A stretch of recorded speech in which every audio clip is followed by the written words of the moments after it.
एक विचार रुजतो, त्या विचाराची चळवळ होते,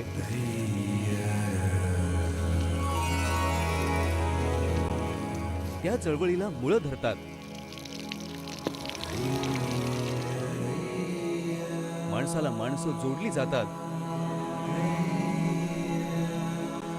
आणि पाहता पाहता त्या मृदगंधातला तो अमृत गंध असं म्हणतात दरवळू लागतो, वृक्ष बहरू लागतो.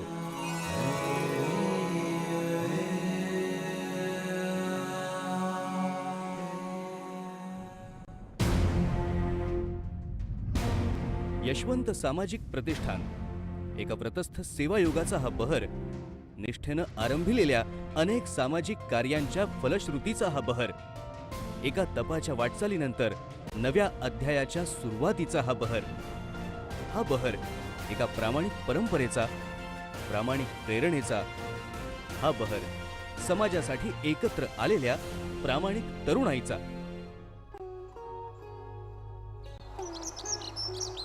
नेवासा, अहमदनगर जिल्ह्यातील एक छोटासा तालुका.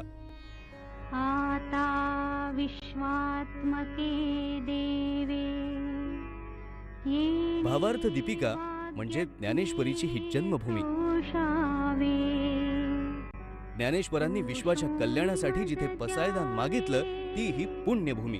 पसायदान हे आणि याच नेवासा तालुक्यातलं एक छोटंसं गाव सोनई, अर्थात यशवंत सामाजिक प्रतिष्ठानची कर्मभूमी. या प्रतिष्ठानची स्थापना झाली 1999 मध्ये. प्रतिष्ठान स्थापन करत असतानाची भूमिका ही अगदी साधीसुधी होती की आपण काहीतरी समाजासाठी केलं पाहिजे, अगदी छोट्या प्रमाणात. आणि तशी सुरुवात आम्ही प्रतिष्ठान स्थापन करताना सुरू केली. परंतु जसं आमची विचाराची प्रगल्भता वाढत गेली त्या पद्धतीने आम्ही वेगवेगळे उपक्रम करत गेलो. आणि कुणी आमच्या युवकांना प्रतिष्ठानच्या कार्यकर्त्यांना काही सुचायचं, मला काही सुचायचं, आणि आम्ही चर्चा करून त्याचं पुढचं पाऊल टाकायचो. कारण एखादे उपक्रम सुचणं परंतु तो लॉंग टर्म चालवणं हे खूप महत्त्वाचं त्यामध्ये आहे आणि त्यातनंच विश्वासार्हता वाढते. आणि हे आम्ही धोरण प्रथमपासून ठेवलं की हा लॉंग टर्म उपक्रम चालवायचा. सुरुवातीला वेगवेगळ्या मदत उपक्रमांमधून संस्थेचं कार्य विस्तारत गेलं.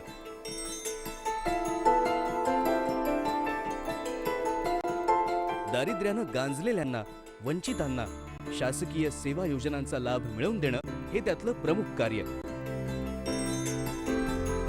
आरोग्य शिबिरांद्वारा सुदृढ समाज निर्मितीसाठी प्रयत्न, वाचन संस्कृती रुजवून समाजाच्या वैचारिक बांधणीसाठी प्रयत्न, समाज, संस्कृती आणि सलोखा जपण्यासाठी विविध धर्मांचे सण उत्सव आणि त्याबरोबरीनेच सोनई महोत्सव. तर दुसरीकडे शेतकरी बंधूंसाठी कृषी प्रदर्शनाचं आयोजन. असं करता करता प्रतिष्ठाननं गेल्या काही वर्षात ठोस सामाजिक भूमिकेतून नवी आव्हानं हाती घेतली. प्रत्येक उपक्रम आमचा ज्यावेळेस सक्सेस होत गेला त्यावेळेस त्या परिसरातील तरुण हे आमच्याकडे अधिक आकर्षित झाले की हे कोणतीही राजकीय संघटना नसताना सामाजिक बांधिलकीतनं हे मुलं तरुण काम करतायत आणि याच्यात आपला पण सहभाग असावा असं त्या परिसरातील युवकांना वाटू लागलं. आणि त्या पद्धतीने ते आम्हाला येऊन भेटायला लागले, आम्हाला त्याच्यात सामील करून घ्या म्हणायला लागले आणि या उपक्रमामध्ये ते सुद्धा सामील व्हायला लागले.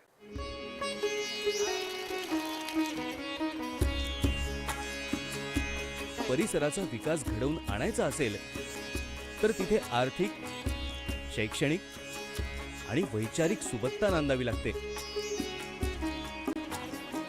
आर्थिक प्रगतीच्या दिशेनं प्रतिष्ठाननं पहिलं पाऊल टाकलं ते बचत गटाच्या माध्यमातून.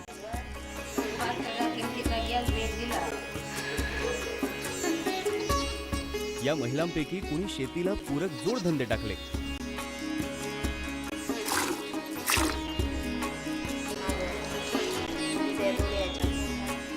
तर काही महिलांनी स्वतःचे व्यवसाय सुरू केले. याच्या अगोदर आहे ना, म्हणजे असं घरच्याकडूनच पैसे घ्यावे लागत होते. तर आता मग हा बचत गट जसं चालू झालाय ना तसं मग मी घरच्यांना पैसे देते. मग अगोदर साधं अक्षरशः 50 रुपये जरी मागायचे ठरले तर घरच्यांना मागावं लागत होते का मुलांना वही घ्यायची, शाळेत चालला तो वही मागतोय मग त्याला पैसे द्या. मग घरचे द्यायचे आणि नंतर आता जर 2007 साली बचत गट आमचा चालू झाला तेव्हापासून मग मी घरच्यांना देते, मुलांचं पण मुलीचं पण शाळेचं सगळं पाहते. आणि माध्यमातून पहिल्या गटात आजवर 1800हून अधिक बचत गटांची स्थापना, 21,000हून अधिक सभासद महिला आणि या महिलांना व्यावसायिक व्यासपीठ मिळवून देण्यासाठी मुळा माहेरची जत्रासारखे उपक्रम. अशा उपक्रमांमधूनच या ग्रामीण महिलांच्या सबलीकरणाचा खरा उत्सव साजरा होतोय.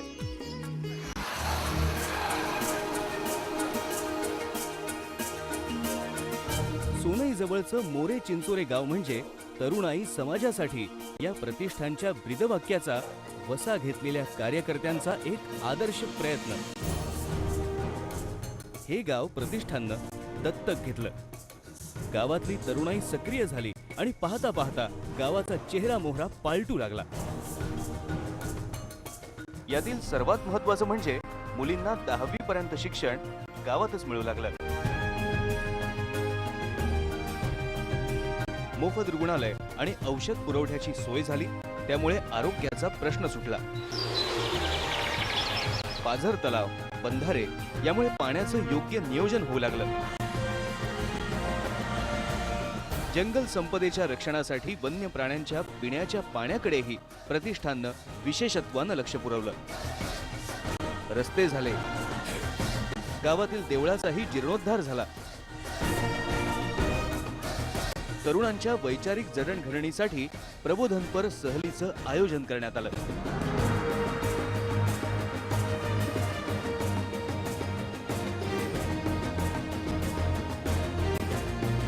पूर्वी हे गाव म्हणजे एकदम असं बाजूला पडल्यासारखं होतं. इथं काय बा फार मोठ्या गोष्टी झाल्या, त्या विकासाच्या सुधारणा काहीच नाही. प्रतिष्ठान आल्यामुळं एक दिशा मिळाली, म्हणजे कसं एकत्र यायचं काय, आम्ही सर्व तरुण एकत्र आलो. त्याचा परिणाम असा झाला की गावाला तंटामुक्तीचा प्रथम क्रमांकाचा पुरस्कार मिळाला. पिण्याच्या पाण्याचा प्रश्न सुटला, झाडी लागली, झाडामुळं गावाला थोडी शोभा आली. 10 रुपयामध्ये दवाखाना मिळायला लागला, औषध पाणी मिळायला लागलं, सगळं सलाईन सुद्धा. म्हणजे जी गावाला विकासाची पंचसूत्री ज्याला म्हणतो ती प्रतिष्ठानने सुरू केलेली आहे. एकंदरीत चांगल्या गोष्टी झाल्या. प्रतिष्ठान जर नसतं तर इतकं आम्ही मागच राहिलो असतो ना.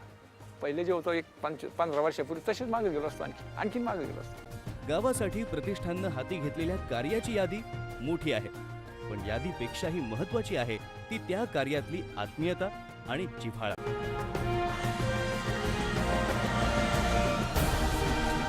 प्रतिष्ठानचे मार्गदर्शक आणि प्रेरणास्थान श्री यशवंतराव गडाख हे वृक्षप्रेमी आहेत. त्यांच्या मार्गदर्शनानं गावकऱ्यांनी 1,00,000 वृक्ष लागवडीचा संकल्प केला आणि तो संकल्प पूर्णत्वास नेण्यासाठी अविरत कष्ट घेतले. हे कष्ट म्हणजे प्रतिष्ठानच्या प्रबोधनाच्या प्रयत्नांना गावकऱ्यांनी दिलेली सकारात्मकतेची पावतीच. केवळ झाडं लावण्याचं नाही तर ती झाडं जगवण्याचं कामही प्रतिष्ठानचे कार्यकर्ते निष्ठेने करत आहेत. एक वेळ झाडं लावणं किंवा झाडं जगवणं सोपं आहे, पण त्या कळ्या वाचवणं कठीण आहे की ज्या शिक्षणाविना कोमेजून गेल्या असत्या. माझं नाव खेमनर कविता बाबासाहेब. माझं नाव शिवाली शंकर क्षीरसागर. मी मुळा एज्युकेशन सोसायटी DTEDच्या 2ऱ्या वर्षात आहे. मला पुढे जाऊन इंजिनियर बनायचं आहे. प्रत्येकच मुलीला शिकण्याची खूप इच्छा असते, पण सर्वांच्याच इच्छा पूर्ण होतात असं नाही ना. शिक्षणाशिवाय मी अपूर्ण होतो. आणि त्यात शिक्षण नसेल तर मुलीच्या चेहऱ्याला ओळखच नसते. पण आज आम्हाला आमचा खरा चेहरा मिळाला तो शिक्षणामुळेच. आम्हाला आमची पूर्ण ओळख मिळाली ते यशवंत प्रतिष्ठानमुळेच. प्रतिष्ठानमुळेच आम्हाला पुढचं शिक्षण मिळालं, खरं मातृत्व मिळालं, खरं पितृत्व देखील मिळालं. परिस्थिती अभावी शिक्षणापासून वंचित राहणाऱ्या अशा 52 विद्यार्थिनींचं शैक्षणिक पालकत्व या प्रतिष्ठाननं स्वीकारलं. पालकत्व, शैक्षणिक पालकत्व. आम्ही दत्तक हे मुद्दाम नाव दिलं नाही, कारण ते दत्तक म्हणलं की काहीतरी आपण उपकार करतो ही भावना होते, म्हणून शैक्षणिक पालकत्व असं नाव देऊन हा उपक्रम सुरू केला. आणि आज त्या 52 मुली या ठिकाणी वेगवेगळ्या क्षेत्रात शिकतायत.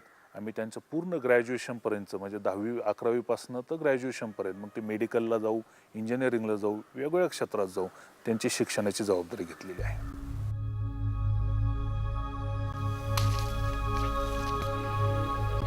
यातल्या काही विद्यार्थिनींचे पालक तर शेतावर मोलमजुरी करतात. त्यांनी जर मदत केली नसती तर मी शिकू शकत नाहीत. मला जो आनंद आहे तो मला शब्दात सुद्धा सांगता येणार नाही, इतका आनंद आहे. कारण मी आतापर्यंत या स्टेपपर्यंत गेलेच नसते.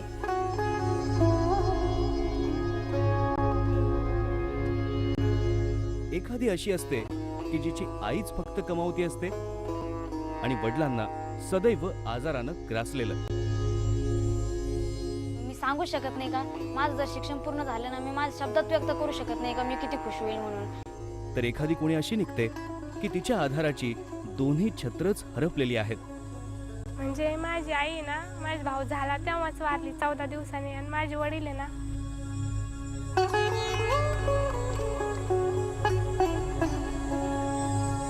मती सुन्न होईल अशा एकेकीच्या कहाण्या. या कहाण्यांचा शेवट कदाचित अर्ध्यावरतीच झाला असता, पण प्रतिष्ठानच्या माध्यमातून त्यांच्या पुढील शिक्षणाचा सर्व खर्च होतोय. त्यांच्या डोळ्यातल्या स्वप्नांना हळूहळू का होईना पण मूर्त रूप मिळतंय.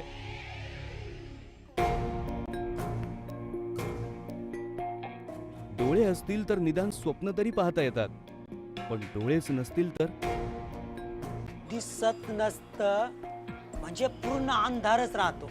सगळं अंधार, सगळं जीवनातला अंधारच म्हटलं तरी चालेल. म्हणजे जग नाही म्हटलं तरी चालेल. तो माणूस जन्मला नसतं तर ते बरं त्याच्यासाठी. अंधांच्या जीवनातला अंधकार दूर सरावा आणि प्रकाशाचा मार्ग त्यांच्यासाठी खुला व्हावा म्हणून प्रतिष्ठाननं संकल्प नेत्रदानाचा ही मोहीम हाती घेतली. त्यासाठी वेगवेगळ्या माध्यमातून प्रबोधन केलं. वेळ प्रसंगी कीर्तनाचा आधार घेतला. देवस्थानाचा वापर माणसातला देव जागवण्यासाठी केला. या प्रबोधनाचं यश म्हणून आजवर 60 जणांनी मरणोत्तर नेत्रदान केलंय. माझ्या वडिलांचा नेत्रदानाचा संकल्प मी तडीस नेला. मी माझ्या सासूबाईंचं नेत्रदान व्हावं यासाठी मी स्वतः पण पुढाकार घेतला आणि मला सर्वांनी सपोर्ट केला. नेत्ररूपाने वडील आज आमच्या जवळ आहे असं वाटतंय. रूढीवाद परंपरावादी असा समाज आमचा खास करून आहे आणि त्यामुळे ही चळवळ बऱ्याच प्रयत्नानंतर रुजतच नव्हती. ज्या वेळेला प्रतिष्ठानचा यात सहभाग आला त्यानंतर या ठिकाणी एक सामाजिक अभिसरण फार मोठ्या प्रमाणात झालं आणि त्या अभिसरणातून या ठिकाणी सामान्यातले सामान्य माणसं सुद्धा नेत्रदानाला प्रवृत्त होऊ लागले.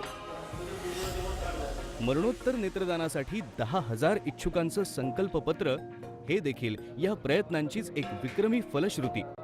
पण प्रतिष्ठानच्या कार्यकर्त्यांचे हे प्रयत्न म्हणजे केवळ आकड्यांची भाषा नाही, तर ती उद्याची एक आशा आहे अंधमुक्त समाज निर्मितीसाठी.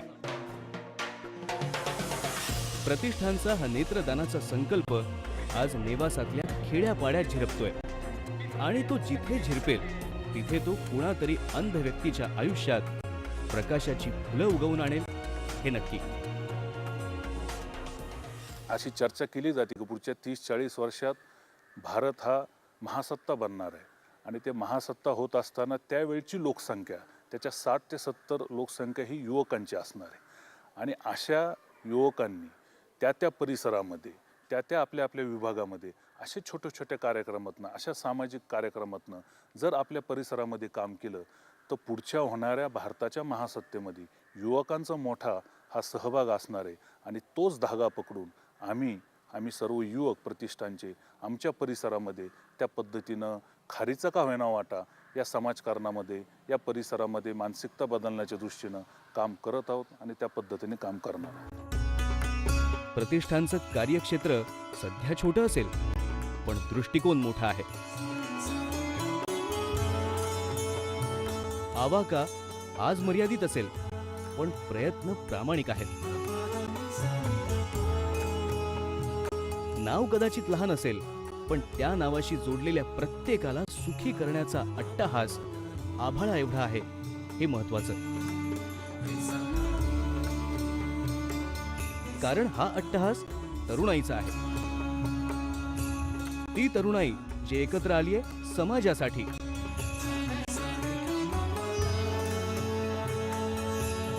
ज्ञानेश्वरांच्या पसायदानातील विश्वात्मक सुखासाठीची कल्पना नेवाशापुरती का होईना पण प्रत्यक्षात साकारण्यासाठी.